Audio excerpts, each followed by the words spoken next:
నమస్కారం అందరికీ. Welcome back to our channel. ఈరోజు మనం సిద్ధార్థ్ లేటెస్ట్ మూవీ 3 బిహెచ్‌కే గురించి మాట్లాడుకుందాం. ఇది ఒక ఎమోషనల్ జర్నీ. ఒక మిడిల్ క్లాస్ వాళ్ళ డ్రీమ్, వాళ్ళ కష్టాలను చూపించే బ్యూటిఫుల్ మూవీ.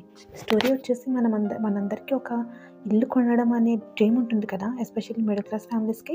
ఈ 3 బిహెచ్‌కే మూవీలో కూడా అదే స్ట్రగుల్‌ని, అదే డ్రీమ్‌ని చాలా రియలిస్టిక్‌గా చూపించారు.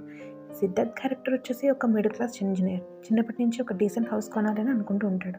కానీ salaries, responsibilities, bank loans, EMI ఈ హర్డిల్స్ అన్నీ క్రాస్ చేసి 3 బిహెచ్‌కే ఫ్లాట్ కొనడం అంటే ఆహ్, ఒక చిన్న డ్రీమ్ కాదండి. ఒక వార్‌లా ఉంటుంది. ఇంకా సిద్ధార్థ్ యాక్టింగ్‌కి సెపరేట్‌గా మెన్షన్ అవసరం లేదు. శరత్ కుమార్ గారైతే నిజంగా సిద్ధార్థ్ వాళ్ళ ఫాదర్ లానే యాక్ట్ చేశారు. సపోర్టింగ్ కాస్ట్ కూడా వెరీ రియలిస్టిక్ అనమాట. ఇంకా మూవీ హైలైట్స్ వచ్చేసి realistic middle class emotions, family bonding scenes, డైలాగ్స్‌లో heart touching moments, background music సీన్స్‌ని బాగా ఎలివేట్ చేశారు. లాస్ట్ 20 మినిట్స్‌లో ఎమోషన్స్ పీక్‌కి వెళ్తాయి. డ్రాబ్యాక్స్ ఏంటంటే కొన్ని సీన్స్ స్లోగా ఉంటాయి. కమర్షియల్ ఆడియన్స్‌కి కొంచెం రొటీన్ ఫీల్ అవుతుంది. ఫైనల్‌గా చెప్పొచ్చేది ఏంటంటే 3 BHK is not just a movie. It's every middle class families dream. Struggles and emotions on screen.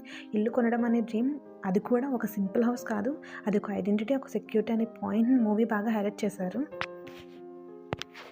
నా రేటింగ్ వచ్చేసి 3.5 ఔట్ ఆఫ్ 5. మీ అందరికీ కూడా ఇలాంటి ఒక హౌస్ డ్రీమ్ ఉందా? కామెంట్ సెక్షన్‌లో షేర్ చేయండి.